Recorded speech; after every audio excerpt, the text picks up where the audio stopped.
오늘 이렇게 말씀을 나누기 위해서 준비하는 가운데 제가 예전에 인터넷에서 감동 깊게 마음속에 깊이 도전을 받으며 보았던 영상이 한 편 있어서 여러분에게 좀 소개하려고 합니다.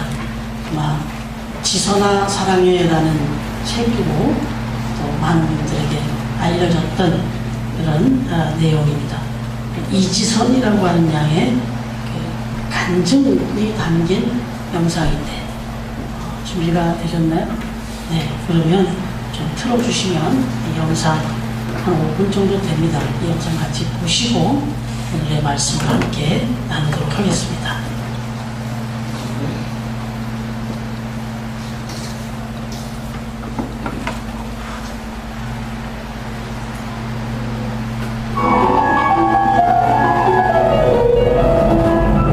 이제는 7월 30일 밤에 일어난 일이었습니다. 대학 4학년이었던 지선이는 학교로 내리러 온 오빠의 차를 타고 집으로 가고 있는 중이었습니다.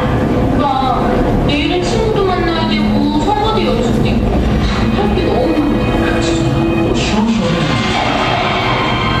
어디서 사고가 나네. 그러게?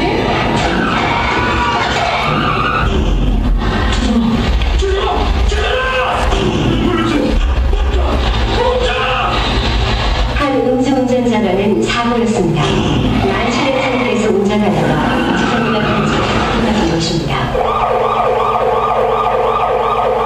다행히 오빠는 무사했지만 지선이는 온몸의 반 이상이 참으로 화상을 입게 되었습니다. 처음엔 살 가망이 없어 보였습니다. 사고 후 7개월 동안 무려 11번의 대수술. 지선은 처음에 딱지가 떨어지면 원래 얼굴로 돌아갈 줄 알았습니다. 그러나 더 이상 없던 예전의 얼굴은 찾을 수가 없었습니다.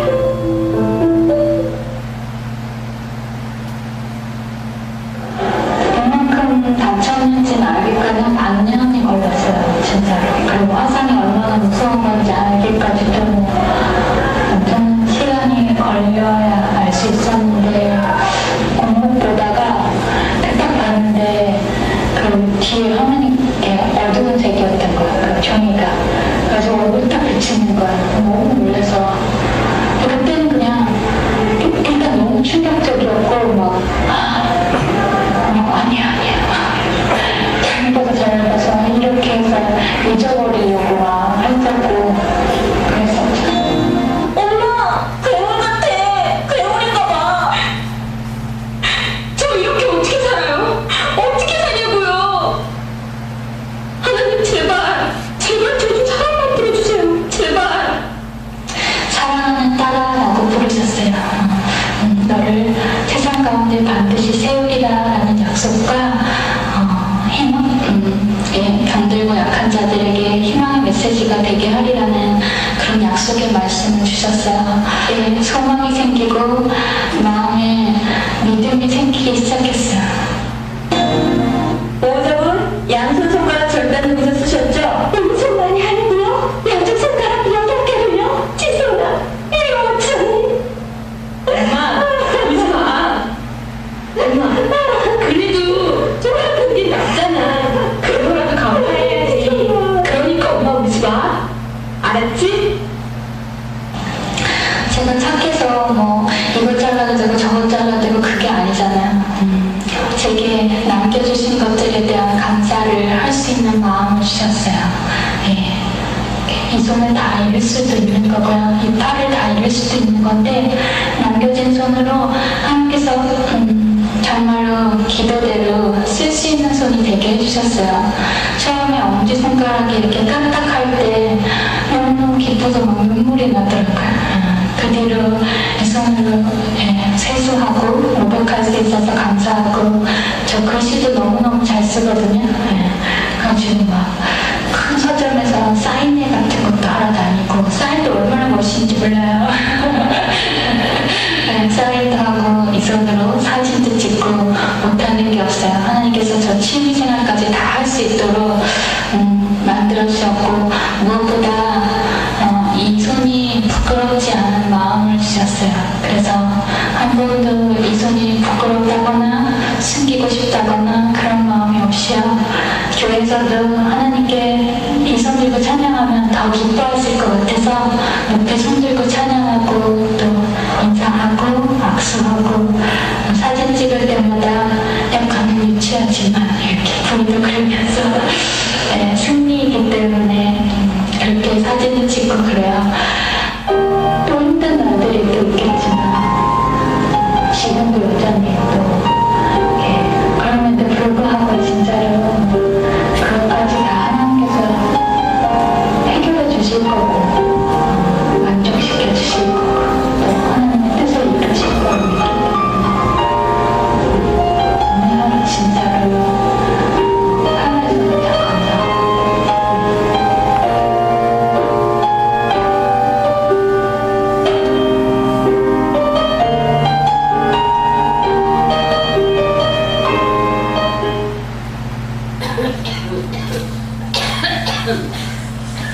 잘 보셨습니까? 이 명절 끝날에 조금 또 마음을 생각하게 하는 그런 영상이긴 합니다. 여러분 영상을 보시면서 어떤 생각이 드셨습니까? 이미 이지선 양의 스토리를 잘 아시는 분도 계실 텐데 저는 이 이지선 양을 생각할 때마다 아마도 자기 자신의 삶에 대해서 특별히 신앙으로 열심히 믿음 생활했던 자매로서 질문이 많았을 것 같습니다. 왜 하필이면 나에게? 어떻게 이런 일이? 왜 하필이면 지금? 대학 4학년을 막 졸업해서 이제 꿈을 이루어갈 아주 중요한 시기에 어째서 나에게 이런 질문을 하나님 앞에 정말 많이 하고 싶을 그런 상황이 아니었겠느냐 이렇게 생각해 보는 겁니다. 사실 저나 여러분이나 인생을 살아가다 보면 이런 질문을 많이 하게 되지 않습니까? 특별히 믿음으로 산다 하는 우리에게 하나님 앞에 질문하고 싶은 일들이 참 많지 않습니까? 그런데 그러한 질문이 생기게 될 때 그 질문을 계속 던지는 순간 우리 마음속에는 감사가 사라지게 되는 것이죠. 그때 정말 중요한 것이 있는데 그게 믿음인 겁니다.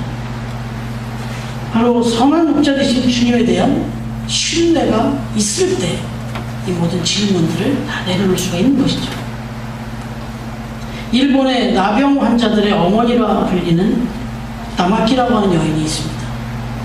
이 다마키라고 하는 여인은 나병 환자들을 위해 요양원을 만들어 놓고 그리고 그 나병 환자들을 열심히 돌보는 중에 자신도 나병에 감염됩니다. 여러분, 그날 그녀는 자신이 나병에 걸린 것을 확인한 그날 자신의 일기에다가 이렇게 적습니다. 육신의 눈이 가려지고 영의 눈이 열림으로 모든 것이 감사하다. 눈썹이 빠지면서 비로소 눈썹의 고마움을 깨달았다. 전혀 의식도 못하고 살았던 그 눈썹이 없으니 먼지가 눈에 들어가서 이렇게 괴로운 줄을 미처 몰랐다. 하나님께서 나의 눈을 지켜주시려고 이렇게 세심하게 눈썹을 주신 것처럼 나에게 지금 나병을 주고 병을 주시고 고난을 주셔서 나로 하여금 참된 감사를 알게 하시고 영생을 보게 하셨구나. 이렇게 쓴 겁니다.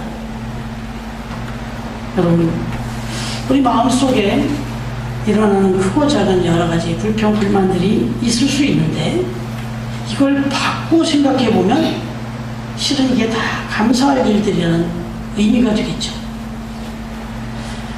인터넷에 올라온 글 하나 더 소개를 좀 하면 이런 글을 써놨어요. 아주 구체적인 글이어서 소개를 좀 하면 어린 자녀가 집에서 반항을 하면 그건 그 아이가 거리에서 방황하지 않고 집에 잘 있다는 것이고 지불해야 할 세금이 많이 나왔다면, 아니 지급할 세금이 많이 나갔다면 그건 나에게 직장이 있다는 것이고, 잔치를 하고 나서 치워야 할 게 너무 많다면 그건 가족들과 친지들과 즐거울 시간을 보냈다는 것이고, 옷이 몸에 좀 낀다면 그건 내가 잘 먹고 잘 살고 있다는 증거고, 깎아야 할 잔디, 닦아야 할 유리창, 고쳐야 할 하수구가 있다면 그건 나에게 집이 있다는 것이고,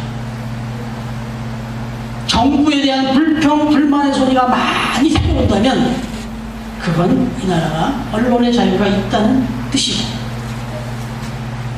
주차장 맨 그 처음 곳에 겨우 자리 하나 놨다면 그건 내가 그만큼 걸을 수 있는 기회가 있다는 것이고, 또 차도 있다는 것이고, 난방비가 너무 많이 나왔다면 그건 내가 그만큼 따뜻하게 살았다는 증거고, 세탁하고 다림질해야 할 일들이 산더미같이 쌓여있다면 그건 내게 입을 옷이 많이 있다는 증거고, 온몸이 뻐근하고 피로하다면 그건 내가 그만큼 열심히 일했다는 증거고, 이른 새벽 시끄러운 자명 소리에 잠에서 깼다면 그건 내가 살아있다는 의미일 것이다.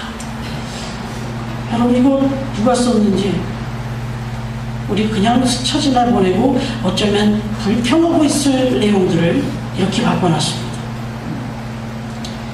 오늘 27절 말씀은 이렇게 기록하고 있습니다. 이때 제자들이 돌아와서 예수께서 여자와 말씀하시는 것을 이상히 여겼으나 무엇을 구하시나이까? 어찌하여 그와 말씀하시나이까? 묻는 자가 없더라. 여러분, 오늘 말씀에 보면 예수님께서 사마리아 여인과 말씀 나누는 장면이 나오죠. 우리가 지금 3주째 보고 있는데, 그런데 이 모습을 본 제자들이 이상하게 여겼다 이렇게 기록하고 있습니다. 왜 이상했을까요? 당시에 상황적으로 볼 때 대낮에 백주대낮에 낯선 남자 여자가 그렇게 대화를 나누는 것 자체도 이상한 일이었습니다. 더더욱이나 사마리아 여인과 유대인이 백주대낮에 대화를 나눈다? 이것도 또한 이상한 일이었습니다. 당시의 유대인들은 아시다시피 이 사마리아 사람들을 정말 혼혈적으로 아주 사마리아 종교로 아주 혼합 종교에 빠진 아주 그런 정결치 못한 그런 족속으로 여기면서 상종도 안 했다는 말씀 드렸잖아요. 그런데 그런 여인과 이런 대화를 나누고 있었다. 이건 이해가 되지를 않는 그런 모습이었다. 그래서 제자들이 이상하게 여겼다는 거예요. 말이 안 되는 상황이 벌어지고 있거든요, 지금. 그런데 더 이상한 것은 이상하게는 여겼지만 묻지를 않았다는 겁니다. 주님이 하시는 행하는 그 일이 이해가 안 되고 납득이 안 되는 일이었지만, 이상한 일이었지만 묻지 않았다, 이런 얘기입니다. 여러분, 왜 제자들이 묻지 않았을까요? 여러 가지 해석할 수 있으시겠죠. 그러나 여러분, 적어도 이 시점에서 제자들이 보여준 태도는 예수님에 대해서 전적인 신뢰가 있었습니다. 무슨 말씀이냐면, 지금까지 지금 짧은 시간이지만 동행하는 동안 예수님이 행하신 언행 중에 틀린 게 하나도 없었거든요. 그분이 하시는 말, 그분이 하시는 행위 다 신뢰할 만했거든요. 그렇기 때문에 지금 하는 저 이상한 행위, 이해하기 어려운 저 행위도 분명히 뜻이 있고 이유가 있다 생각했기 때문에 묻지 않았던 겁니다. 여러분, 우리도 마찬가지 아니겠습니까? 누군가를 우리가 신뢰한다는 뜻은 그 사람이 행동하는 모든 처사에 의문 부호를 달지 않는 거예요. 우리가 그 사람을 신뢰하면 그 사람이 말하는 것, 그 사람이 행동하는 것에 대해서 전적으로 신뢰하게 되는 거예요. 그래서 묻지 않습니다. 그 사람이 가자 하면 가는 거예요. 하자 하면 하는 거예요. 하지 말자 하면 안 하는 거예요. 이게 신뢰입니다. 묻지 않습니다. 따지지 않습니다. 그게 신뢰죠. 오늘 적어도 제자들이 오늘 보여준 이 태도는 예수 그리스도에 대한 신뢰였습니다. 여러분, 전적으로 이런 신뢰의 모범을 보여준 사람이 있죠. 구약에 보면 아브라함이라고 하는 믿음의 조상이 된 사람이죠. 75세의 나이가 되어서 이제는 뭐 자기가 사는 그 자리에 그냥 이제는 안착해서 그렇게 삶을 마무리해야 되기 딱 좋은 그런 나이였는데 뜬금없이 하나님께서 말씀하시죠. 내 몸도 지쳐 아비집을 떠나라. 내가 지시할 곳으로 가라. 여러분, 이 명령을 받았을 때 아브라함이 질문이 없었겠습니까? 묻고 싶은 말이 없었겠습니까? 아니, 지금 내 나이가 몇인데 지금 어디를 떠나라는 겁니까? 아니, 어디로 가라는 겁니까? 왜 가라는 겁니까?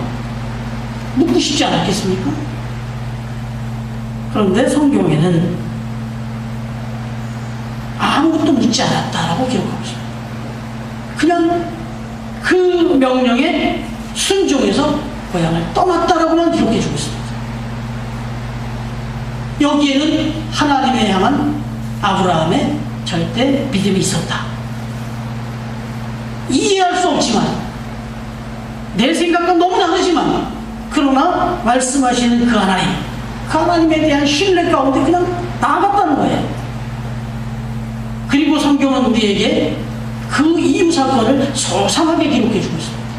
어떻게 해요? 결론적으로 가보면 그것이 아브라함이 생각조차도 할 수 없었던 어마어마한 하나님의 계획이 거기 있었다. 어마어마한 하나님의 축복이 그 속에 있었다. 기다리고 있었다. 결론은 그거였습니다.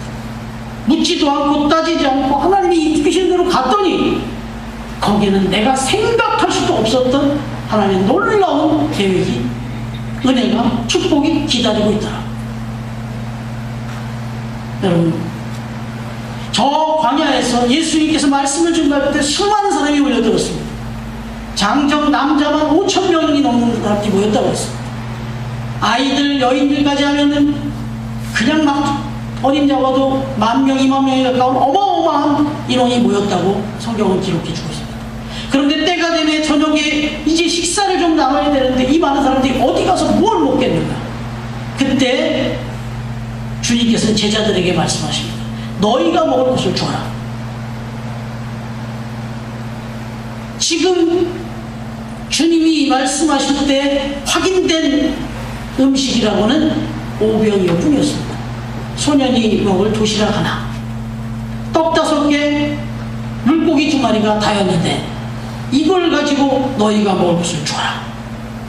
여러분, 이 얼마나 조건이 없는 이야기입니까? 안 묻고 싶었겠습니까? 안 따지고 싶었겠냐고요. 그런데 여러분, 결국 그 말씀에 의지해서 행동으로 옮겼을 때 거기는 어마어마한 기적이, 어마어마한 축복이 기다리고 있었습니다. 여러분, 마이클 몰리노스라고 하는 영성 깊은 그리스도인이라는 책을 쓴 이 저자가 그 책에서 3가지 침묵을 말합니다. 3가지 침묵이 있다. 그것은 말의 침묵이 있고, 또 한 가지는 우리의 마음속에 일어나는 욕망의 침묵이 있다. 그리고 또 한 가지는 생각의 침묵이다 그랬습니다. 여러분, 우리 그리스도인이란 하나님께 따져 묻기 전에 순종부터 해야 되는 사람들이라는 거. 뭐 묻고 따지고 하는 것 이전에 먼저 순종부터 해야 되는 존재가 저와 여러분입니다.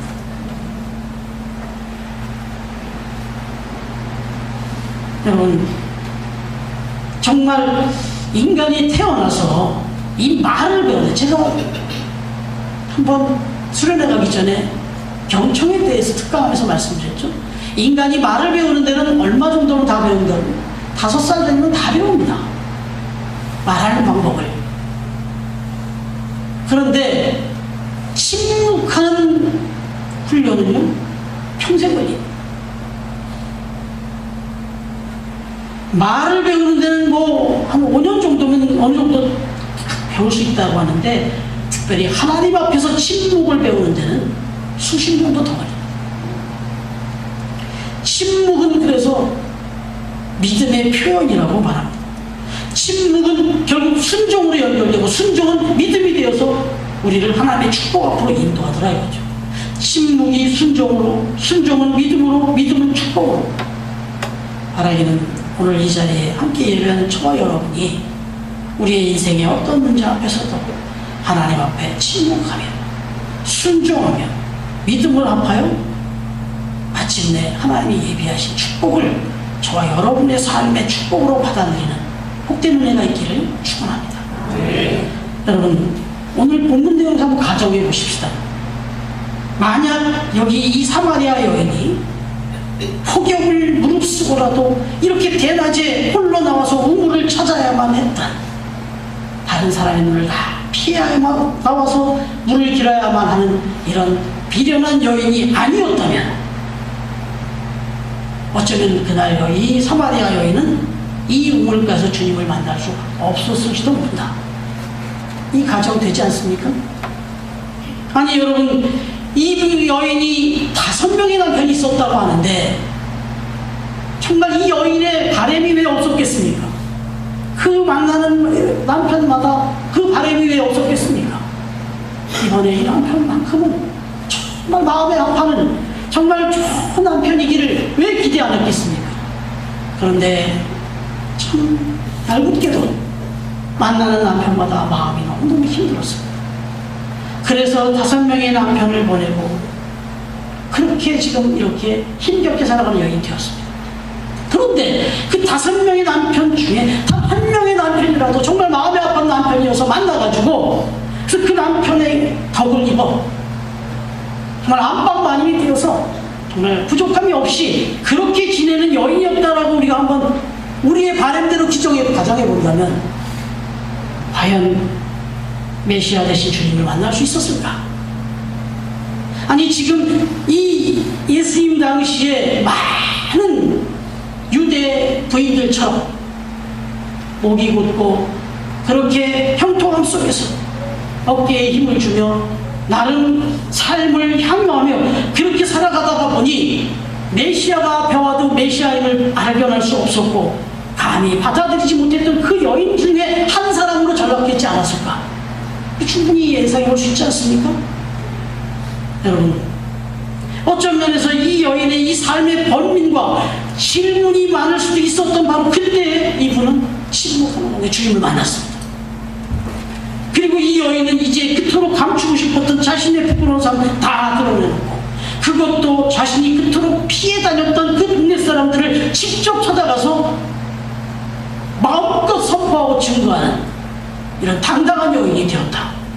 아니 이 기록된 이 성경 요한복음 한복판에 이렇게 영광된 기사로 기록되어서 온 인류 가운데 오고 오는 세대에 계속해서 주의 복음이 증거되는 자리에 이 귀한 역사가 기록되는 정말 너무나도 존귀한 여인으로 이렇게 기록되어졌다는 겁니다. 이건 정말 그의 삶 속에서 불평과 원망과 질문으로 쏟아놔야 될 그 시기에 주어진 은혜였다라고 하는 사실입니다. 여러분 28절과 29절을 다시 한번 이어서 보겠습니다. 같이 한번 읽어볼까요? 28절, 29절 다음 주에 묵상하겠지만 같이 한번 읽어보겠습니다. 시작.